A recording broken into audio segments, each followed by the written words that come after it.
should be like you, Mel.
Ultimate on-demand destination for the UK's best fan-led football podcasts. Want authentic supporter insight on all things Bournemouth? Follow Up the Cherries in all departments on the TalkSport Fan Network. Club-dedicated content created by the fans, for the fans. Search TalkSport Fan Network.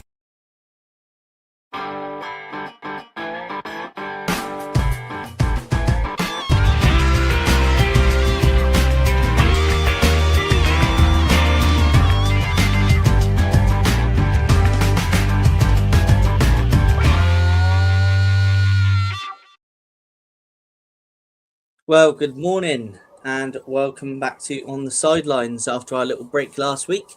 Myself and Paul are back. Paul, how are you doing? Yeah, great, Matt. Happy to be back. We've had the most beautiful day here today.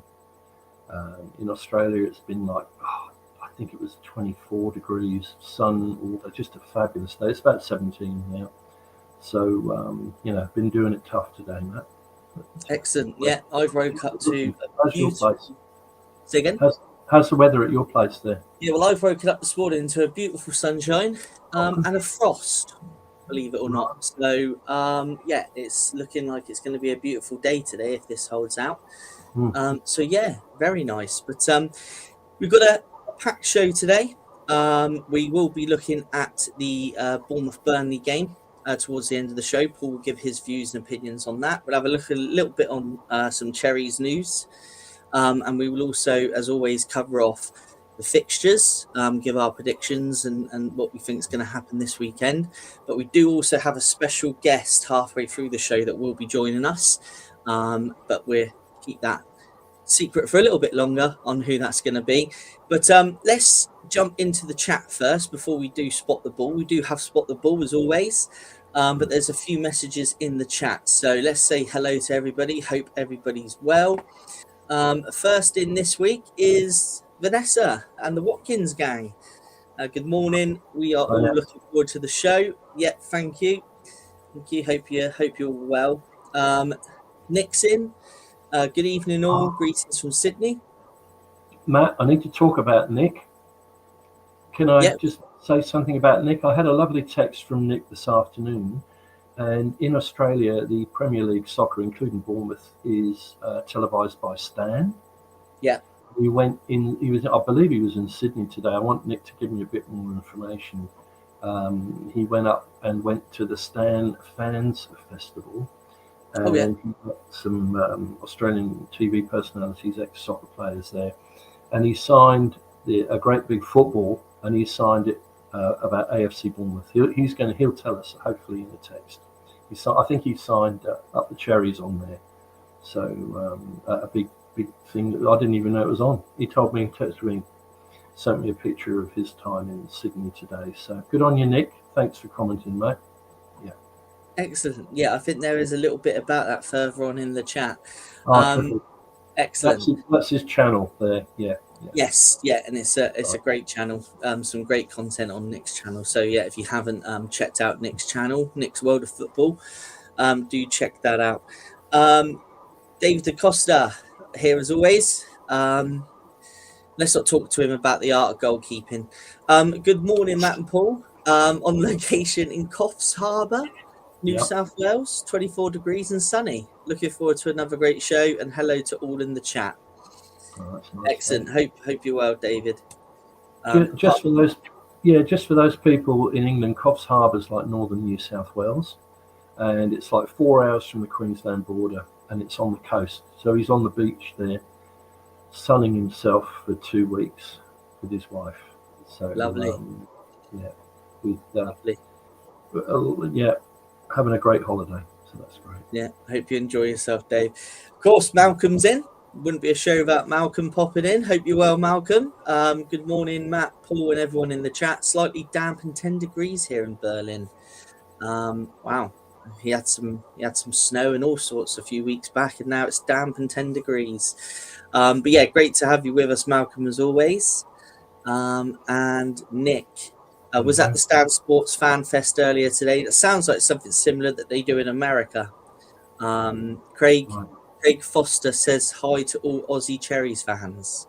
Yeah, he's an ex-Australian international soccer player, and he's now a TV pundit. He was with another channel. I think it was Optus or SBS or something, and then he was SBS. But now he's working for Stan, a commentator. Yeah, funny you should say that about pundits, and Nick might know this. Might know if I'm pretty certain. When it was the football's on Optimus Sport, one of the pundits on there was Sean McDonald, who used to play for Australia.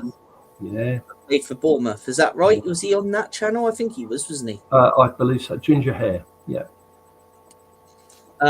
Chris Hubble, good morning, Matt. Good morning, Chris. Hope you're well. Now we've got 3 of the same messages here from Julie, so I'm only going to show one of them. Oh, okay. Good morning, both. Looking forward to the show. Julie, yeah, hope you're well, Julie. Not too sure why the message has come through 3 times. But yeah, great to have you with us as always. David's in. Good morning, Matt and Paul. Looking forward to the show. Just watched the F1 qualifying. Wow. Motor racing. Yeah. Another great show, Matt and Paul from Aussie Geordie, Newcastle, Australia. Great to have you here, Darren. Yeah. See you tomorrow, Darren. No shorts, please, for the customers. Thank you. Yeah, Kelly Sommers. Yeah, she used to work for the club as well. Yeah, she does a lot. I think she's like a freelance. I think she's also on BBC. I think is she Kelly? I think can't remember. There's so many of them. Yeah, that's right. That's right. And the mother-in-law, Paul. Oh, okay. So David's with the mother-in-law. Right. Lovely. Right. Would you rather be with the mother-in-law or Tottenham's keeper from Wednesday night? Let us know, Dave. Anyway, right, let's move swiftly on. We have got Spot the Ball, so let's quickly do that before we have a little look at some sort of Cherries international news. And here's this week's Spot the Ball. So A, B, C, or D.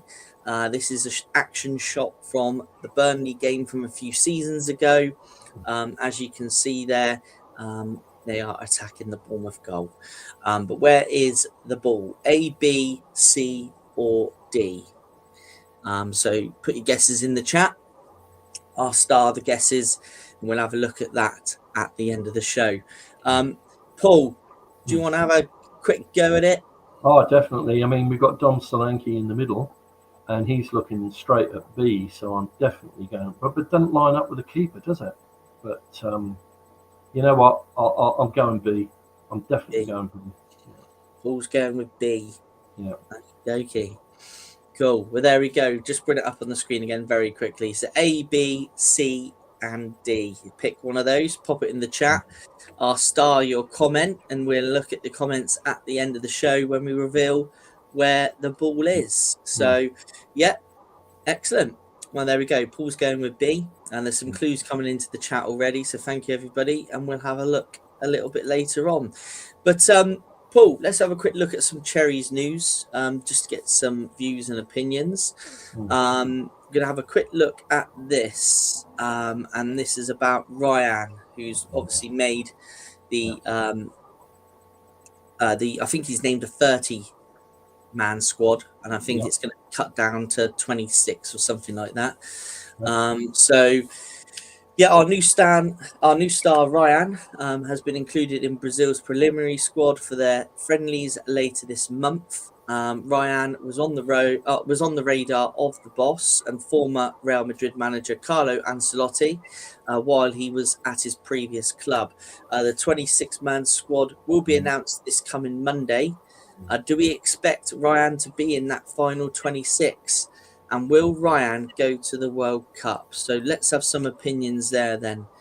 Guys in the chat, if you want to throw in your views and opinions on this, then please do.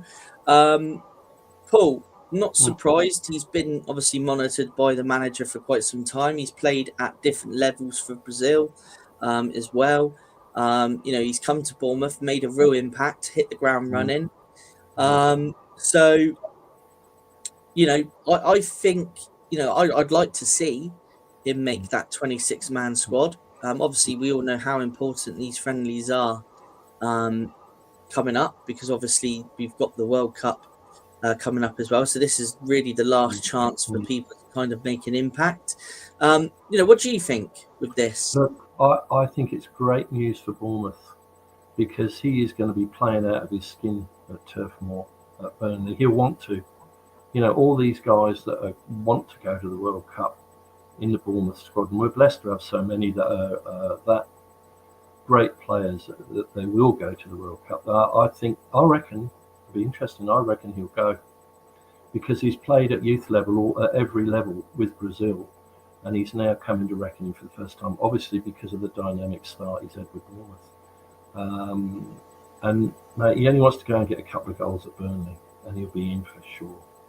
But, easy to say get a couple of goals at Burnley, but you never know, do you? You never know. Got to be positive. I think he'll be in, Matt. I think he'll go. Yeah. No, I've got a real positive feeling about this because there's a lot of traction about him in Brazil. Everyone's monitoring him. All the fans are really, interested in him out there. There's a lot of, since his move to the Premier League and before that, there's been a lot of interest in him. I think the game's against France and Croatia, if I remember rightly, coming up. So there's some good opposition that they're going to be facing. So yeah, I've got a feeling he's going to make this 26-man squad.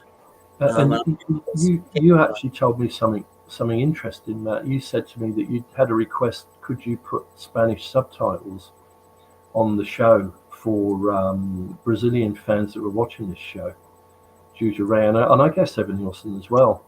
I don't know quite where Evan Nielsen's at. Yeah, there was a comment on one of the shows that was done. I think it was might have been a Dean Court social where we had, it was about Ryan and he's there was a comment on there to say thank you because we have subtitled everything, so wherever you're watching it in the world, it translates our voices. Brilliant. They are able to watch. We can be watched wherever in the world. It translates us, so they actually thanked us for doing that because obviously there's a lot of interest, with Ryan in Brazil. Nick's just put something interesting in the chat here. I was approached by a Vasco fan earlier today at the Fan Fest. Said we got Ryan for an absolute bargain. Yeah, that is very, very true. I think the money we paid for him is unreal, really. It's 10 million less than Evan Nielsen, isn't it? Yes, yeah. So, yeah. And Portuguese. Oh, sorry. Well, Nick would know. Yeah. So, Malcolm's also popped a comment in. It would be amazing if he went to the World Cup. I think he will be in the 26-man squad against France and Croatia. Yeah, it is France and Croatia. So, yeah. See, Matt, as well, those teams that he's playing against, we've got Krupi. I don't know whether he'll be in that French squad. And we've also got Petrovic in Croatian squad, and we've also got. He's in the Serbian squad, Paul. Different. Okay, all the same. Yeah, all the same. But you know what I'm trying to. It is Serbia. Yeah, you're right. It is. I got my Portuguese and my Serbians muddled up already, haven't I? But same sort of thing. But there you go. Yeah. But Krupi was right, wasn't it? Yeah, Krupi represents France. Yeah. Yeah. Well, I think Rayan will get into the squad, this 26-man squad. I hope he gets some game time. And do you know what? I think he will go to the World Cup. I got a great feeling that he will, and that'd be excellent to see. I said a little while ago about Krupi as well. I think, I wouldn't be surprised if Krupi snuck into the France squad. But let's see what happens. But on that note, and for the chat, how many cherries will go to the World Cup? So just out of interest, how many players do you reckon we will see that represent AFC Bournemouth at the World Cup? There's going to be some playoffs as well coming up. But yeah, hopefully we could see quite a few players at the World Cup that represent Bournemouth. Alex Scott there, pictured there. I hope he gets his opportunity and gets called up again to show what he can do. But yeah, it's going to be interesting. It could be quite a year at the World Cup for the Cherries, Paul. Definitely, mate. Well, those four, you've got Brooksy. He's a regular for Wales. You've got Ryan Christie there, regular for Scotland. Alex Scott is on the fringe, isn't he, at the moment? It's great news for Bournemouth because he's going to be pushing. He'll want to put in a really solid performance tomorrow, or today, your time. He'll want to put in a solid performance, mate. And obviously, Marcus Stanesi, Argentina. Good stuff. And we've also forgotten someone who's on the comeback trail, haven't we? Mr. Gannon Dokes. Yeah. There's plenty of names. Yeah. The list goes on. I mean, I don't think. Hard to know. It's hard to know with Alex Scott, isn't it? There's so much competition in midfield for England. He'd be the one. I'd say 75% sure. I couldn't be 100% sure with him. But he's been playing out of his skin. He's been brilliant. Love him to go. Yeah, no, definitely. Just a little bit there from David. So he believes that Ryan's worth the spot in the Brazil squad. And also just a little bit from David as well. Mother-in-law, 92, and is a better keeper. So there we go. And Dave, say hi to Janice because I think she could do a better job as well, mate. So, his wife, Dave's wife, yeah. Well, our guest is here. So he will shortly be joining us. But let's have a look at the Premier League fixtures this week. Just quickly before we do, Colin's just joined us. Hi, guys. Bit late in joining, but good to tune in, Matt and Paul. Thank you, Colin. Great to have you with us. No music feature this week, by the way, everybody, at the end, due to having a special guest this week. But yeah, we will bring our music feature back for future shows. That will be something that will continue. But as we've got a special guest joining us this week, we've decided not to do that. But let's have a look at the fixtures, shall we, Paul? So this is the fixtures, and we've checked them before we came on live, and I have got them all right this week. So, of course, 3 o'clock, no early kickoff today. 3 o'clock, Burnley Bournemouth. The big one, the big important game. Paul will give us his views on that one at the end of the show. And for my views and opinions, do check out the Dean Court Social, which is now out on the channel. Sunderland Brighton at 3 p.m. Arsenal Everton at 5:30. Chelsea Newcastle also at 5:30. And then you've got West Ham against Man City at 8 p.m. Paul, let's start with the Sunderland Brighton game. How do you think that one's going to pan out? I actually think with the fans, the volume and noise they make up at Sunderland, I've got to go with Sunderland, Matt, on that to win. What do you reckon? Yeah, do you know what? I mean, Brighton, could get something out of this game there, and I understand what you're saying, and I know their home form's been excellent this year, but do you know what? I think think this could be a good. I think this could be a good game. Do you know what? I think I'm going to go for a draw there. Well, that's the best result for Bournemouth.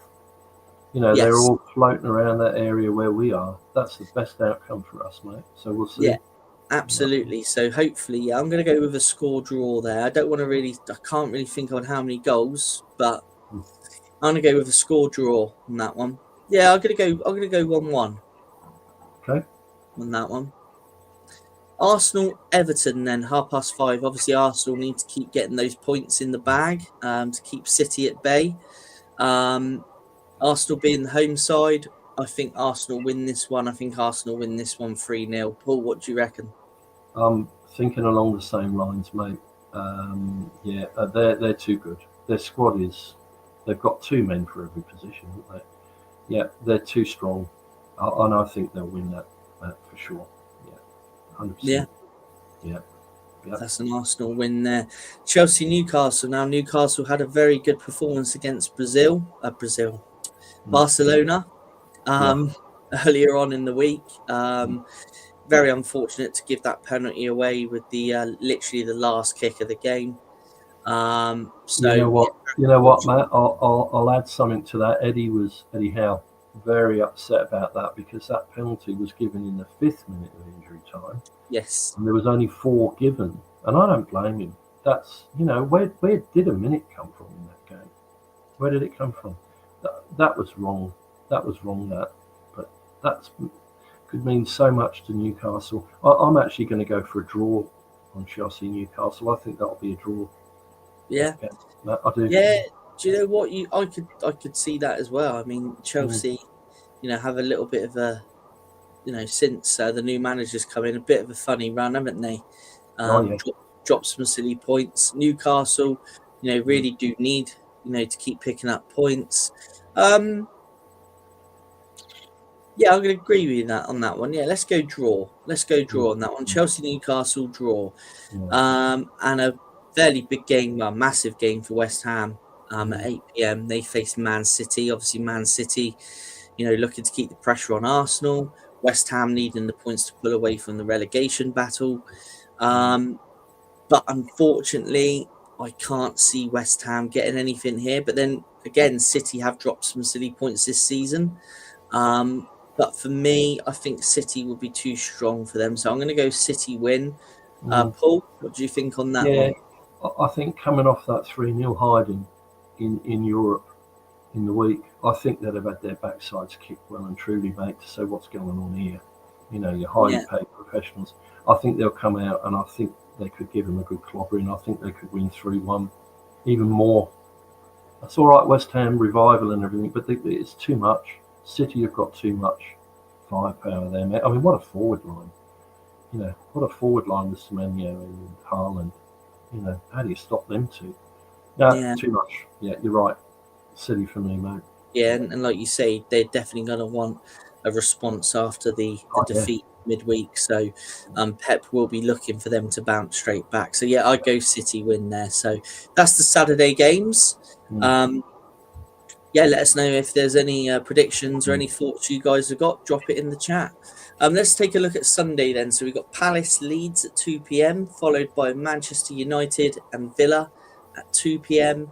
I say followed by. All these games are at 2 p.m. Forest and Fulham also at 2 p.m. And then a massive game at 4:30. We've got Liverpool and Tottenham Hotspur. Obviously Spurs, we know, is struggling. The massive club at the bottom of the league at the minute. Gonna definitely need some points in the bag ASAP. But let's start with Palace Leeds, Paul. Do you know what? I've got a feeling here, and I don't know. Don't really want to say it, but I think Leeds might win this one. I was thinking the same thing. I was thinking their eyes are getting on. They want to get to 40 points ASAP. That must be the way that club's thinking. I think they'll go for it. It's going to be a close one, but I think Leeds will have the edge on that.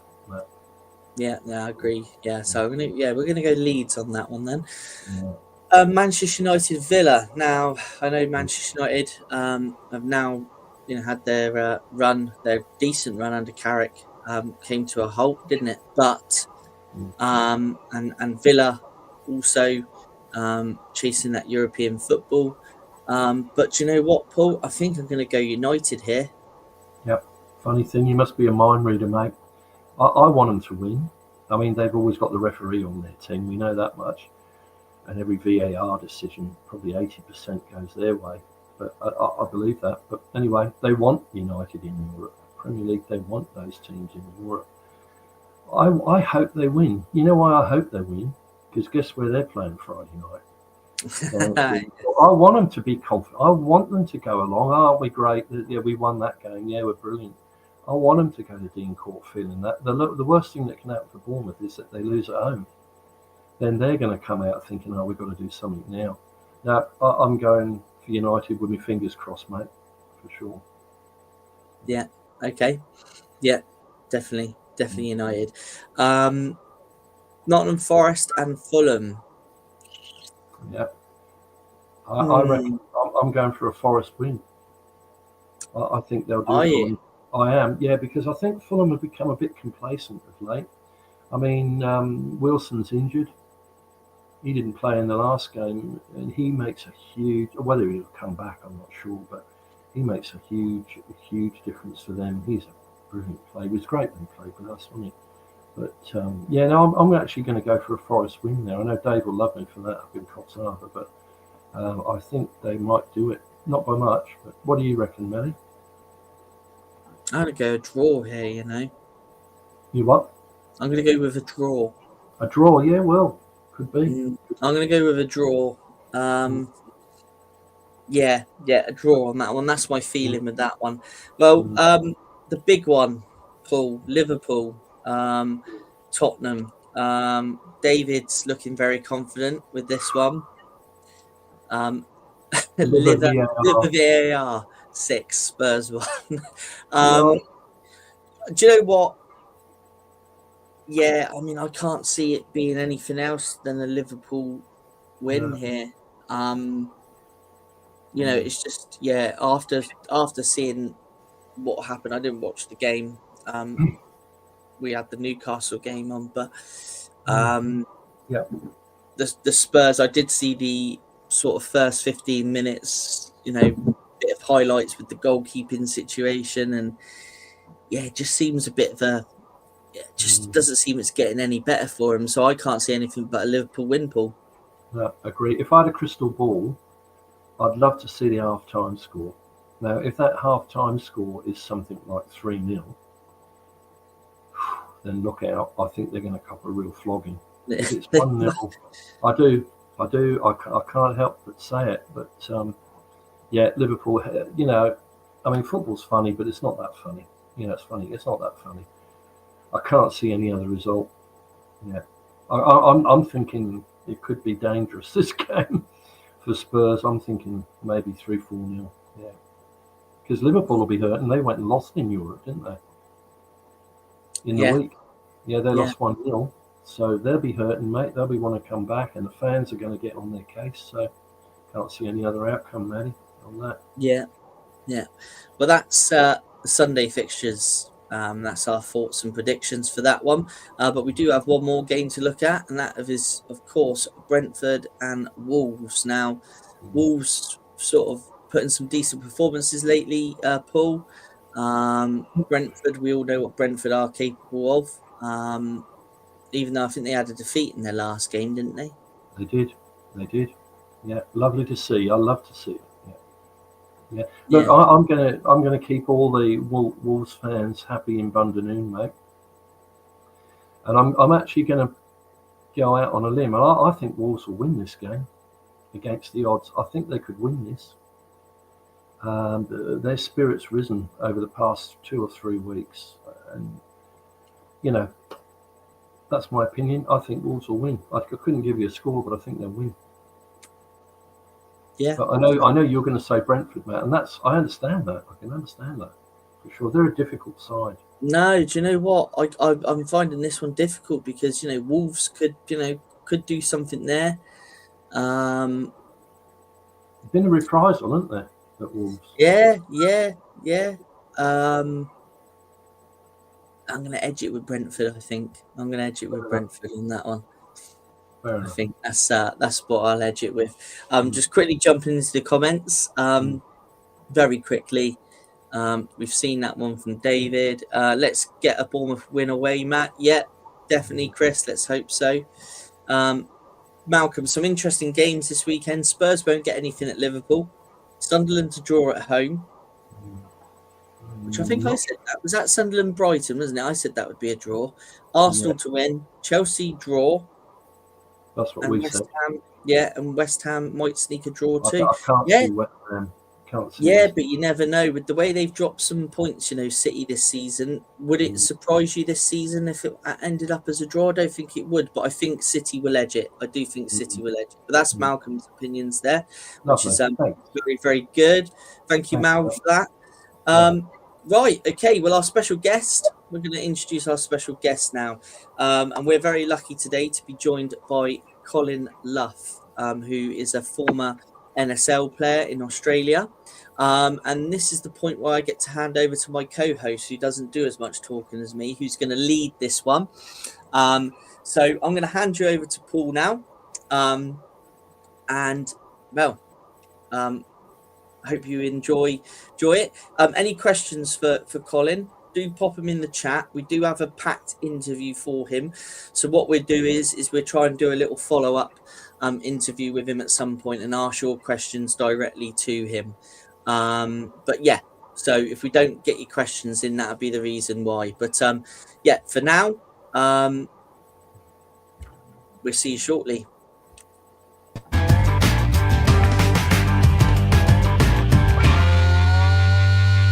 Pleasure to have Colin here today, Colin Luff, who's played at the highest level soccer in Australia, football in Australia. Welcome, Colin. Welcome. And great to have you on board, mate. No worries. Yeah, thanks for coming on. So, as I say, you've played in the NSL with 2 clubs, and who were they, Col? What were your clubs that you played with, mate? Yeah, it was in the mid 90s to late 90s. It was main career was with Wollongong Wolves, and also played with Sydney United. So yeah. So Wollongong Wolves, they're on the south coast. Yes. So that's a big port city outside of Sydney. There's 2 big port cities either side of Sydney, Newcastle and Wollongong. So yeah. And obviously Sydney United is in the city. Yeah, the western suburbs. Yeah, and in your time at that highest level, Colin, obviously you've come across a lot of top players.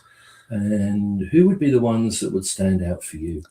Yeah, there's a couple. I remember when I was in the youth system, the old NSL youth system, come across a young lad called Harry Kuehl. Wow. And back in the day, we played against him, and this kid, he had a mullet.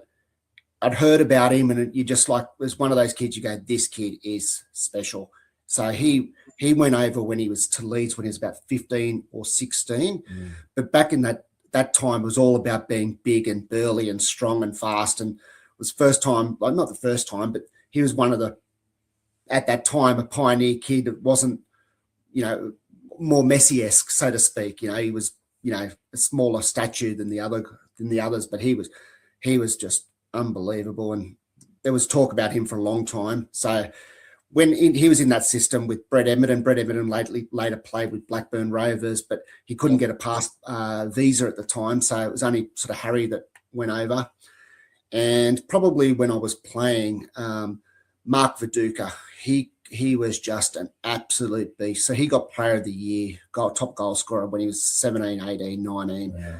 And you saw this guy play, and he was his touch for a big guy, it was just incredible. And I still think he's Australia's best player. Like, I know some people say Harry, but I just love watching Viduka. I know he's famous for his 4 goals against Liverpool, which was hard to watch, but he was just, he come out of that Australian Institute of Sport, and that was we don't have that anymore, but back in that ran probably 20, 30 years ago, and that was the first full-time program. So now they've got so many academies, and and a lot of it's not always the best kids in the academies. It's a lot about money and who what but that Institute of Sport was Absolute.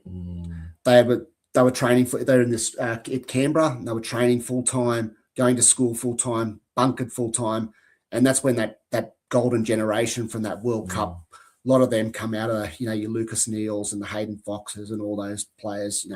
Even Jose Simonic that chose the guy that got 3 red cards by the English ref for Croatia Australia. He was actually in that he was actually in the institute as well. He chose to play for Australia, which is disappointing, but. So there's a lot of good players. Again, doesn't always have to be the best players at youth level. I remember Tim Cahill never made any rep sides. He was always considered too small, too slow. Wow. But I've never known a guy with more incredible drive. His parents sold their house to go overseas with him when he was younger, and he went to Millwall, which was the perfect club for him because he just was such a battler, amazing in the air. And, so you talk about, kids that, he is one where you just, if you told me when we're playing youth league that he would be one of Australia's best player, no one would have believed you. So, yeah, it's incredible. Yeah. Can I just elaborate on a couple of things there? Yeah. Firstly, Harry Kewell. Yes. Now, there's a Bournemouth connection, an AFC Bournemouth connection with Harry Kewell. Now, Paul, have you got any idea what it is? I'm afraid you got me on that one, Matt. Yeah. Right. Harry Kewell, when he come to Leeds, like Collins just said, when he was a youngster, he come to Leeds, went through the youth system at Leeds, didn't he, before he made his debut for Leeds. He's actually very, very good friends, I think best friends actually, with a certain Warren Feeney, the Northern Ireland international, who played for AFC Bournemouth. And I believe they're both coaching together again now. I want to say they're out in Vietnam coaching. I'd have to check with Warren because I have got contacts with Warren, and we've had Warren on the podcast about a year or so ago. But yeah, so there's actually a Bournemouth connection there, which is quite interesting. Can I just ask you, Colin?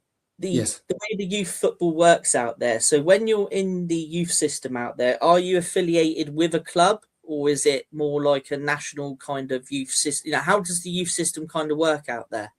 Yeah, that's at the moment there's you've still got your top clubs, and they have their youth sides and their academies, and then the lower level academies. But it's mainly in Australia at the moment. I'll speak about that later. We'll talk about the A League now. It's a franchise model, so a lot of the kids will come through their junior clubs, and then the best of the best will then go into that your Sydney FCs and the Melbourne Cities, and it's a lot of academies now. As I said before, it was every kid wanted to go to the Australian Institute of Sport. Now it's academies, and then you're all trying to drive to the the A League's the goal, and a lot of the good kids probably go to Europe before they get into the A League. So that's, the best kids get picked up. A lot of pathways are through your Belgiums, and even now there's a lot of money through Asia, so Japan and a few other avenues. But great. Yeah, so I'm just trying to sort of picture how it works out there. And also Tim Cahill. I remember Tim Cahill when he signed for Millwall, and I got a funny feeling it must have been around 1999, around that kind of time. That makes sense.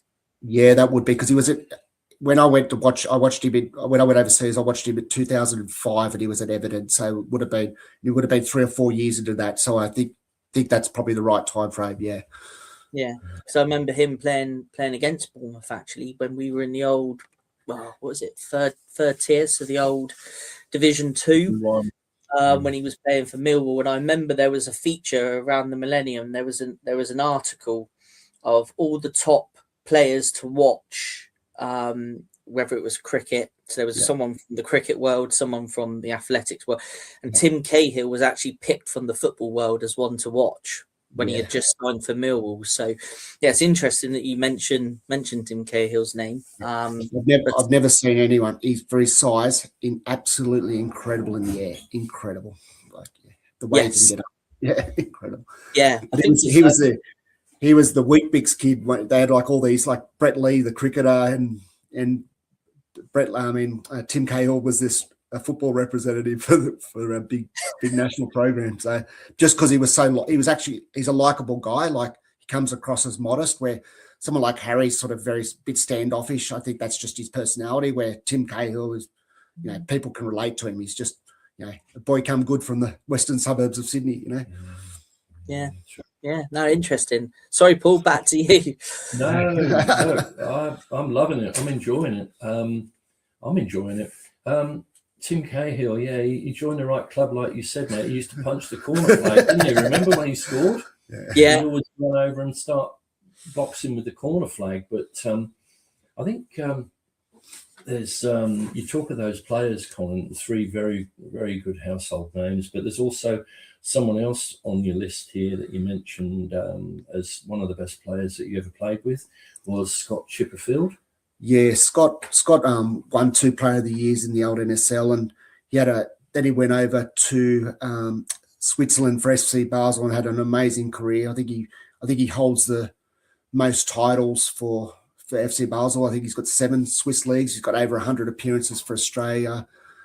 6 Swiss Cups. He was at their glory years, but there was talk of him coming to England. I know Bolton made a bid for him, Bolton Wanderers, but he actually was very comfortable in Switzerland. I stayed there with him for about a couple of weeks, and you can get respected there, in that city. He would he was a shy type guy, and he was getting good money, but he was also, they let people leave him alone. So I think that's important for some footballers, So. And he certainly played a few times for Australia and appeared at a couple of World Cups, Cole. Yeah, over 100 games. He actually got he was actually when Soccer Australia or Football Australia, they call it soccer here, unfortunately. Football Australia were in a bit of trouble financially, and he got a lot of publicity because he actually paid his ticket by his own airfare to come back and play for Australia. So people related to that. So pretty famous story in Australia. Yeah.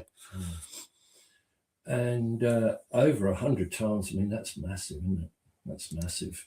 Yeah. And he was at Wollongong Wolves with yourself. Yeah, that's right. That's right. But he was just phenomenal. Like not one of the worst trainers I've ever seen, but engines. Those guys that just have engines, and I remember Christian Gross was the manager at Basel when I was there. Remember from Spurs, Christian Gross. Yeah, and he goes to. And I went to their training a few times, and he used to go, "Your friend, he frustrates me, but he's so good." Because he was just the laziest guy. It doesn't matter if you're performing. There's a lot of players like that. So, yeah. Yeah, and I remember watching him in the World Cup over here, and he was like, he played well. Yeah, for Australia, he played well. He's a good player. Yeah, terrific stuff, Cole. Yeah. So, what's your comparison, Colin, between the NSL and the A-League? What's changed? Yeah, big changes. I think when the NSL was around, it was a lot.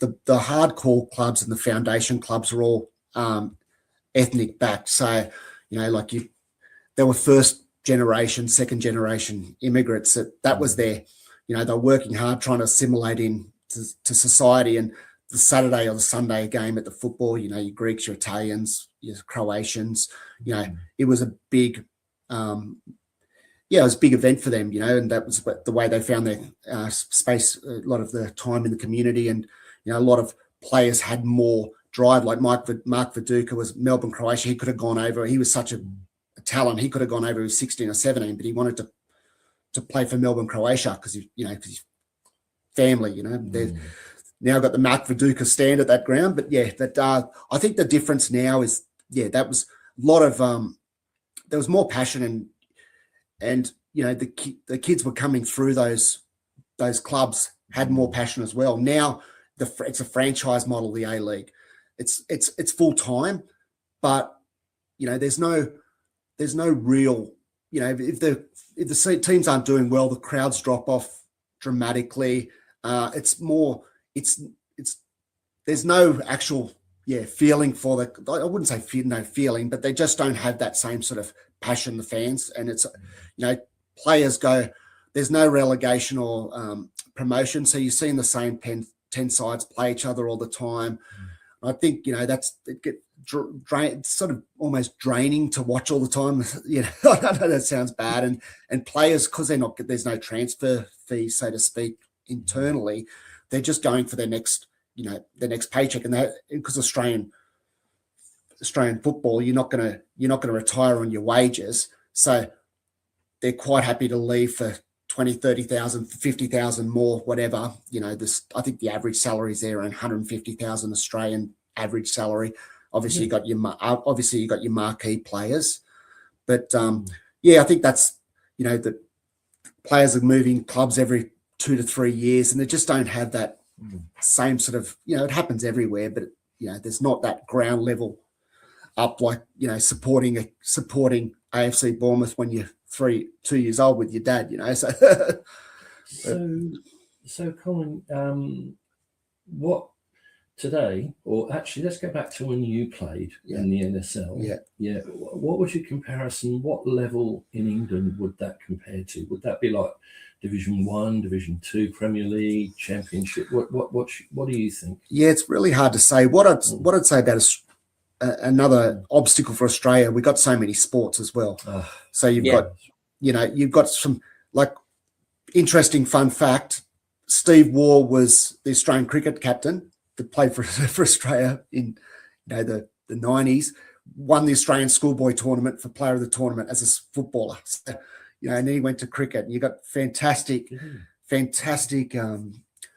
rugby league. Like Australian kids, they're built hard, they're strong, and and I think so. The level's probably at the lower level of I'd put it in the 1 to 2, maybe the 2 league. It's.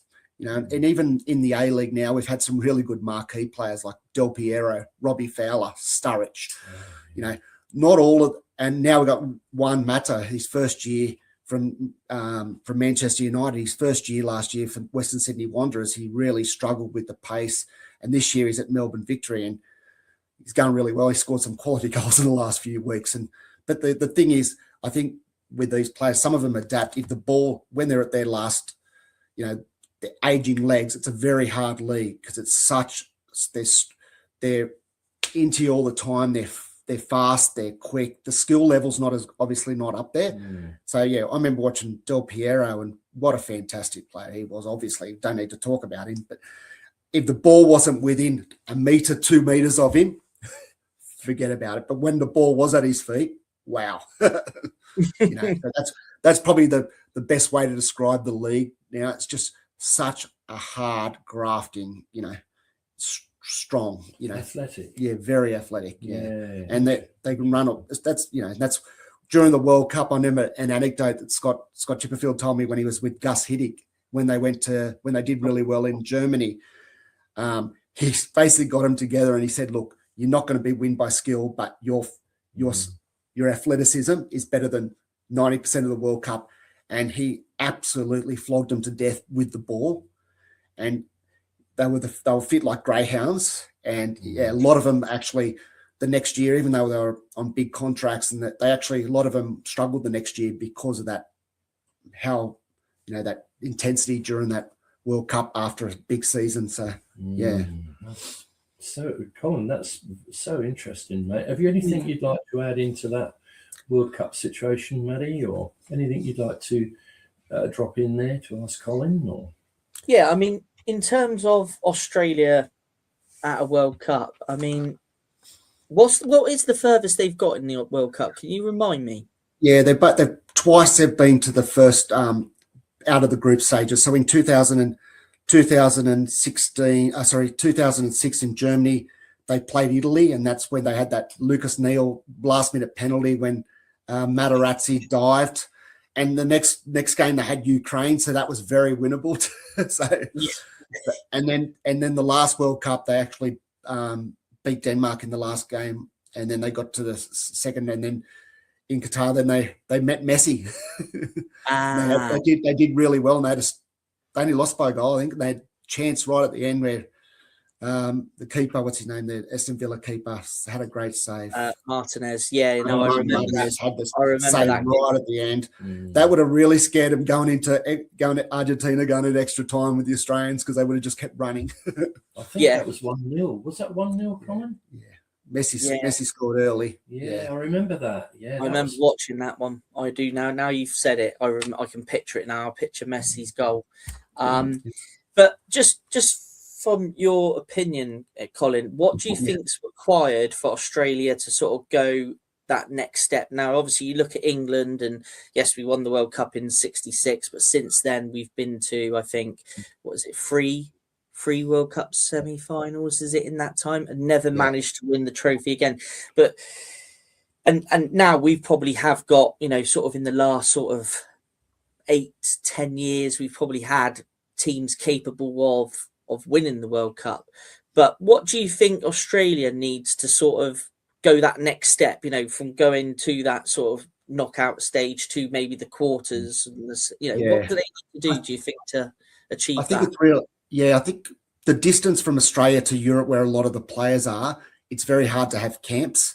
So, they don't get together a lot. A lot of the time they'll have a camp in England or overseas, obviously, in somewhere close, because that's where most of the players are. But there's just a lot of the players are leaving early as well, like the young players. So they're not always in the youth teams as well. So they're not playing together. If you look at France, you see all those players like in England, they're all 18s, 21s, and that there is some of that, but there's not a cohesive type environment with distance. And, I remember back in the day, like, a lot of the players would get, crucified for not coming home. But like for the best players in England, or let's say the best players in the Premier League, they're already, had a hard season to come 24 hours on a flight, play a game for a meaningful. A lot of the players would say, "I'll only come for meaningful games," and that a lot of fans could not relate to that. But I can understand that, like the pressures of being a full-time footballer to come then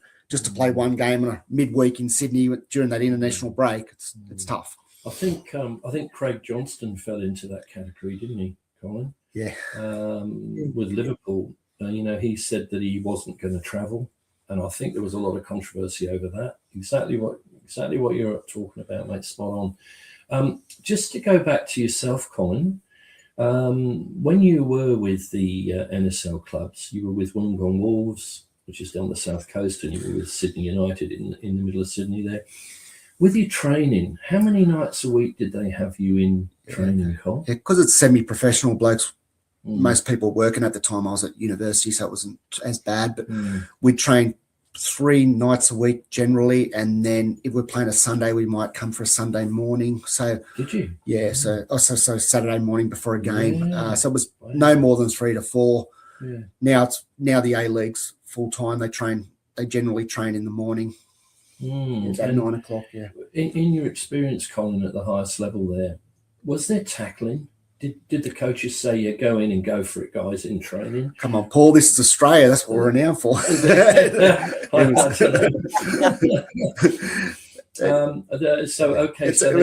was like Millwall sessions. Oh, really? I had no idea. Yeah, so you were allowed to tackle people, and I can imagine that might get a bit controversial, mate. That's interesting. There wasn't back in the day. There wasn't, and that's changed now. There wasn't a lot of sports science. It was, the meals were,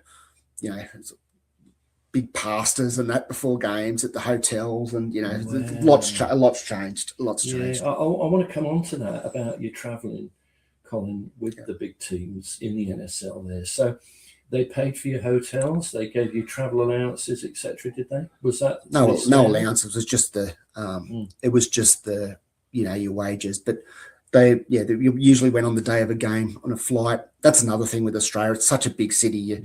Away games are a big country. Sorry, the away games are really an away game. Like your closest flight's an hour for your away game, and you go to Perth and it's 4 or 5 hours for flight, and then you sit all day in a hotel room. It's you don't adjust there. It's like they'd only have one night. So you basically fly in the morning of the game. I think they might have changed that now for the A League. Probably they go there a couple of days to acclimatise. But yes, it was. But in saying like with the old NSL, because it was semi-professional, I was talking about the multicultural clubs. When I played in the state league, the lower level, I was getting more money because they were trying to emulate to go up, because they were, play for a Macedonian or a Serbian club. They got the same immigrants, the same passion as the NSL club. So there wasn't much difference. Only the top players were making anything, and they're still working. It wasn't full time. So and with your team meetings that you have at those clubs, at Wollongong Wolves and Sydney United, how far in advance, like over here I'm in Australia, what am I talking about? In England, we find out the team selection about an hour and a half before the game. So when you played at the highest level, when did you know you were in the team? The last session. So if you're training 3 nights, say it'd be the last session, you'd find out, and then you'd travel accordingly. So Right. So would they take, in those days, how many subs did you have, mate? Oh, they'd take 3 or 4. 3 or 4. Yeah. So there was a squad. Usually the squads were about 20 with the keeper. So you'd take 3 or 4. Really interesting, mate. And you played up front, Colin. What was your favourite position, mate? Yeah, up front striker. Yeah. What, centre forward? Centre forward. Yeah. Okay. I was about 20 kilos lighter, but yeah. So you played up front, and I know you're a Liverpool fan. Going to move on a little bit. I might, just before we go to talk about the Liverpool situation with you, Colin, I'd like to get your opinion on that. I'm going to ask Craig. Going to ask Matt if he'd like to ask you any final questions on your time playing at the top level in Australia, and then I'll just move on to the Liverpool stuff. Matt? Yeah. Actually, I've got one. It's not really about playing at the top level, but growing up as a kid and getting into football, who was your footballing heroes, and who did you idolise, as growing up? Yeah, I was probably obviously in Australia, I was born in the 70s, so the 80s were Liverpool, so most of my kids my age, and then if you're born in the 90s, you're United and so on. Now there's a lot of Man City fans and Chelsea fans for a little bit. It's very, because it's, you don't grow, you're not born into a side, generally you inherit it. And I think my first player besides, I love John Barnes. He was my first as a youngster. I remember that game when they lost, when Alan Smith scored, and then I think it was David Thomas when I was a young kid. I cried. There was that 2-2 draw when they lost the title. That's my first real memory. That's my first memory, and I had to play. That was early in the morning. I had to play football that day, and that was my first football memory. And that was I love John Barnes. He was my first. He scored that wonder goal against Brazil, didn't he? Yeah, he did. Barnes, and then probably when I was a teen, I love Robbie Fowler. Was just the ultimate poacher. Could finish. Yeah, like Owen probably had more talent, so to speak, but Fowler was just at his prime. He was there. And then I actually went overseas when I was in 2005, and I stayed 2 months. A friend of mine was playing.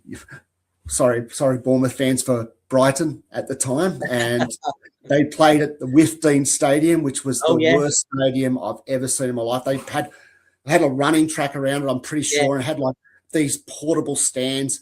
It was actually an athletic stadium. They actually sold their stadium many years before, and they were ground sharing with another club in Gillingham.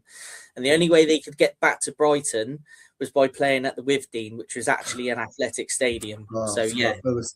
I was, put it this way, when I was looking forward to the away games, put it that way. So I was following that. His name was Paul Reed. I was following him around, and but I also watched a lot of games. The only top tickets I couldn't get at the time was Chelsea, unfortunately. But there's some players that you have to see, like Wayne Rooney live.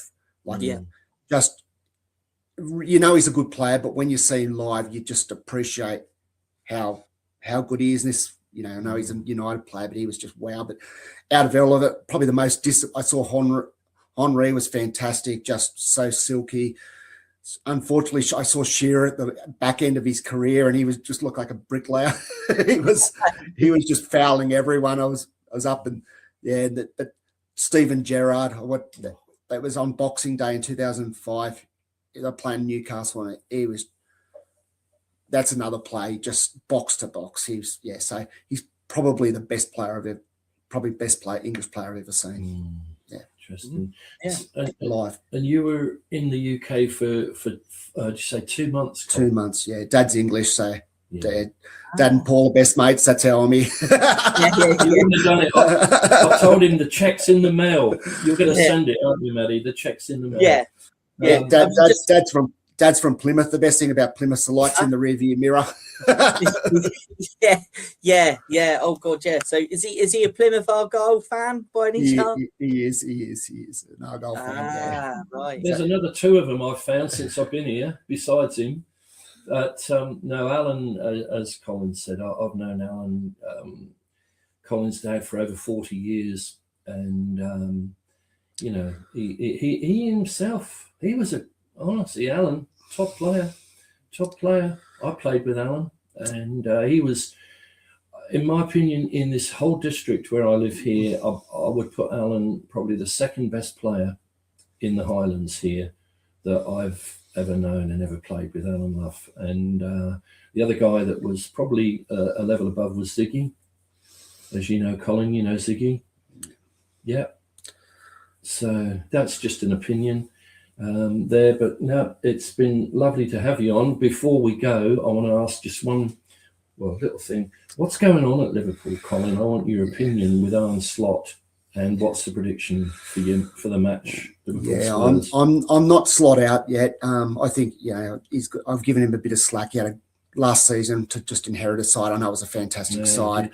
Yeah, I think Liverpool's first 11 on paper is probably the strongest. Arsenal's squad is ridiculous. So I think they're a level above just the players they've got. They've got a player in every position, 2 players in every position. I think. Yeah, it's probably, I think he probably last year he had luck with injuries and all that, and and this year he hasn't had that, and I think a bit of slack, but he's under a bit of pressure, unfortunately. So yeah. So what's your prediction, mate? You're playing one of the teams that are rather controversial at the moment. You're playing Spurs at home. What do you reckon? Where's that going to go, Col? Give us your prediction, mate. 3-0. Spurs are horrific. They are terrible at the moment. They're playing like a club that wants to go down. I think, it's going to be something. It's going to be, I read in the press there, it's going to be the toss of the coin, and I think it is. I think it's going to go right to the end. It's going to be really tight. And interesting, Harry Redknapp apparently received a call from Levy, saying, this is Harry's version, saying that if he was in charge, he would have got Harry back now to see him through to the end of the season, and he felt that Harry could do the job. So it's going to be interesting to keep our eye on that situation, Colin. But Colin, it's been an absolute pleasure to have you on, mate. And hope you've learned a bit. Actually, very, very quickly, Paul, just before we do wrap up, I'll just ask one very quick question. Obviously, Bournemouth related. What's your thoughts on Kirkes and how he's settling in at Liverpool? Because for me, I've watched a few Liverpool games this season, and I don't think he's probably settled in as well as I expected. I mean, what's your views and opinions on Kirkes, just quickly? Yeah, I think he's improved slightly in the last few weeks, but he hasn't hit the ground running, that's for sure. And I think a lot of the fans probably prefer Eddie Robertson there because of his long stay. So you got to get, as I said, some players just, as you know, some players just come in and thrive. I think it's taken and the team hasn't been playing as well as they have. Like back, if you put a couple of crosses in of Mo Salah's at his peak, we say he's having a great year. So it just seems a bit off the pace at the start. And I think he's finding his feet now though. But he's a very decent player. So as you know, absolutely. Yeah, no, definitely. Well, yeah. Thank you, Colin. No worries at all. Great. It's been great to have you on. It's been great to learn a bit about yourself and the soccer leagues out there. I'll say soccer because that's what you guys call it out there, isn't it? But, That's yeah, I'll hand back to you, Paul, to wrap up. Yeah, again, many thanks, Cole. And thank you, Matt, for the show. Been really good stuff. And let's move on. Thanks, guys. Thank you, Colin. Cheers. Thank you, Matt.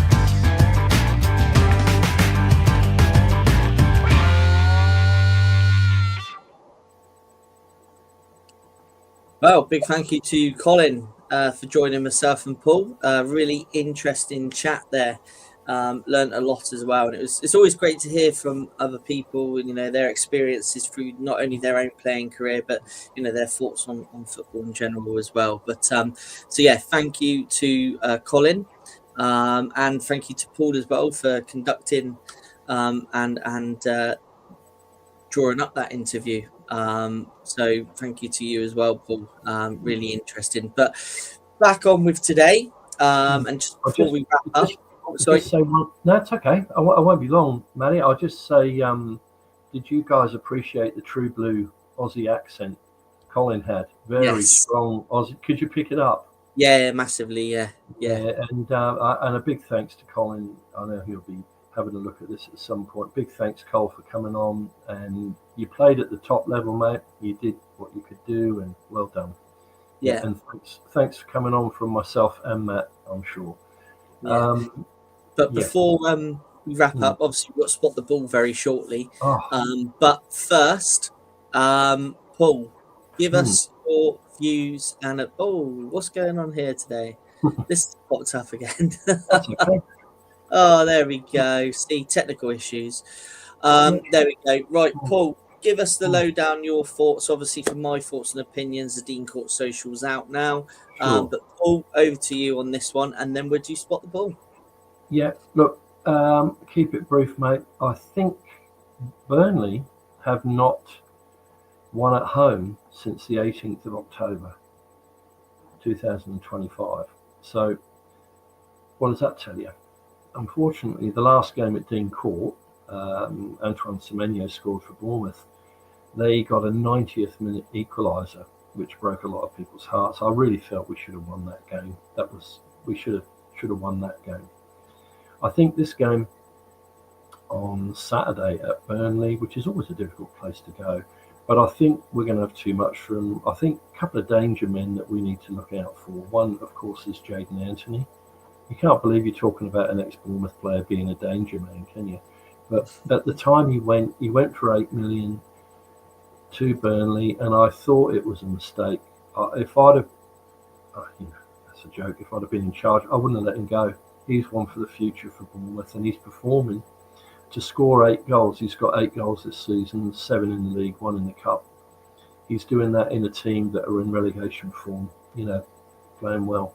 The other guy, who is apparently now 50-50, is Zion Fleming. He's also got 8 goals. He's a quick little centre forward, a striker. Apparently he's 50-50. He's done his calf. He's got a calf injury, and if anybody's ever had one of those, what happens with that injury, you seem to be recovering, and you go out and run, and then 20 minutes later it's gone again. So they're going to make a late call on him. Let's hope he doesn't make the squad. Yeah, let's hope so. Yeah, that's right. He's another danger man. So those two are my danger people there. Personally, I think Scott Parker. We all know about Scott Parker, who got Bournemouth to promotion into the Premier League. I think he knows a bit too much about Bournemouth. You know what I mean? He knows how we tick, or he did know how we tick, but he showed that at Dean Court. He made life difficult for Bournemouth at Dean Court, and I'm hoping he doesn't go and make it difficult again for us. But I'm going for a 3-1 to Bournemouth. I think we're going to do well. We haven't scored a lot of goals of late. We're due something. And I'll just run through the team, Matt, and then we'll sign off. Basically, I think we've got to the point in the season, I think the team more or less picks itself. I think, obviously, we'll have our Serbian goalkeeper, not our Croatian goalkeeper. We'll have him in goal. And the back four, again, pick themselves. Jimenez, Hill, Senesi, Traffeur. Midfield, again, I got it right. I got it right in the last game, and I think he'll stick with it. He's got to go with Alex Scott, Adams, and Christie in midfield, and up front, I'm going Tavernier, who is one of his favourites, Evan Nilsson and Rayan, with obviously a packed bench to come on. So it's more or less an unchanged thing, I think, from last week. But I'm going for a 3-1, Matt. And if people want to know your score, they'll have to have a look at your great show that's on at the moment. So definitely. But yeah, I agree. I think we will have too much for Burnley. So yeah, let's see what happens. But sorry, go on, Paul. No, one last thing. Aren't we lucky? 2 matches in 6 days.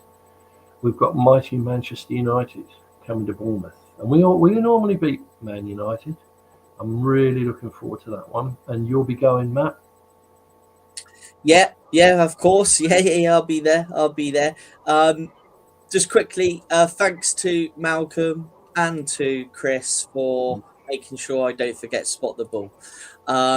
So yeah, we're going to do that now. We're going to do Spot the Ball. So here we go. This is the clues you had. Let's have a look at the guesses. So we've got David with C, Malcolm with D, Chris with D, Julie went C, Nick went A, and Chris went C. No, that's from Darren. That's Darren, that one. Oh, sorry, Darren. Yeah. Darren. Yeah, Darren. The real Newcastle, he said, yeah. The real Newcastle, yeah. So they were the clues that were put in the chat. And Paul obviously has no idea what I do. Paul, I don't show Paul this, but somehow Paul's got it right. Well, it's B. There you go. A fluke. And that is a fluke because I honestly don't tell Paul I do this and I just whack it on. Paul can have a guess. And I don't think you've ever got it right before so far, Paul, have you? I'll probably never get it right again, Matt. As soon as you said B, I thought, oh no, he's got it right. Right. You look at their eyes, you look at Dom's eyes, Solanke's eyes and that, and you think, and the other guy, I don't know who that is for Burnley or whatever it is, but yeah, it's interesting. Yeah, good one, Matt. The eyes gave it away. So, but yeah, just jump back into some of the comments very quickly. Malcolm, excellent show, you guys. Thank you, Malcolm. Much appreciated, mate. Nick, great show, guys. My phone died 20 minutes into the program. Oh, I hope you did see Colin on the show, Colin Luff. If you didn't, Nick, do take a look back on that. It was a great chat with Colin. And David, great show. Well done, Paul, for getting Colin on board. Yeah, well done to you, Paul, for that. It was a really interesting chat. And like Malcolm said a little bit earlier on during the interview, really enjoying this content. And I really enjoyed chatting with Colin. So yeah, you know, Matt, what I think is so good, so cool about the show is, you're portraying it from the other side of the world here as well. We're 17,000 kilometres away from you, and you're seeing myself and Colin, and you're getting another view of football. I'm stuck between calling it football and soccer, but it's great. The world game, they call it the world game, and that's what it is. Yeah, it's the world game, and you're seeing a completely different view of it from the other side of the world, and I think that's fantastic work that you guys are doing at the channel, mate. No wonder we got nominated for. What did we get nominated for? The best content. Content award. Yeah. Yes. Yeah. Best content. It's an honour to be nominated. That's Formula One. That's Dave. Yeah. I looked confused. I must admit, I don't really know a lot about Formula One. I put my hands up. I didn't even know it was on this weekend, so that's probably why I looked a bit confused, David. To be fair, you caught me off guard there. I didn't realise it was on, but yeah, it must have been an early one then. If they've already done the qualifying, where is it? Do you know, Paul? Me, I've only ever been to a Formula 2 thing at Oh, right. Okay. I'm not into the racing. Dave loves his cars. He loves his cars. My friend Mark, who was on here commenting, I got his car wrong. I said he had a Maserati. Oh, China. Wow. That I got his explains. car wrong. Mark's actually got an Aston Martin, which is a massively expensive. I'll be seeing that tomorrow morning. He pulls up outside and he revs his car up for me. But beautiful car. And I got it wrong. I said it was a Maserati. But all right. Look, thanks for a great show, Matt, and all the Thank work you, you do. Paul. Thank you for your preparations with Colin. Thanks to everybody in the chat. Thanks to everybody for watching. Thanks for everybody for giving our likes. If you haven't subbed to the channel, do please sub to the channel. Also hit the notification bell. I know Paul normally chucks this in for me because I normally forget, but I've remembered this week. But yeah, we will be back next week. Next week we will be looking at the relegation battle. Myself and Paul are going to look at the fixtures that are coming up for each team and give our opinions on who we think will stay up and who will go down. So that will be the basis to next week's show. I'm sure we'll probably squeeze a little music feature in as well as we play United the night before. There's quite a few famous bands and musicians that support United, so I'm sure we might be able to connect something there.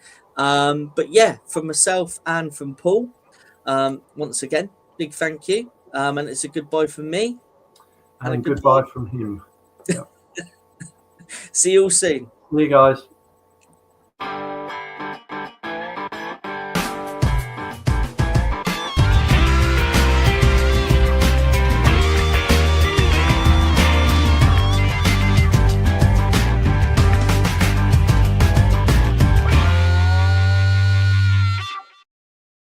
TalkSport Fan Network. The ultimate on-demand destination for the UK's best fan-led football podcasts. Want authentic supporter insight on all things Bournemouth? Follow Up the Cherries in all departments on the TalkSport Fan Network. Club-dedicated content created by the fans, for the fans. Search TalkSport Fan Network.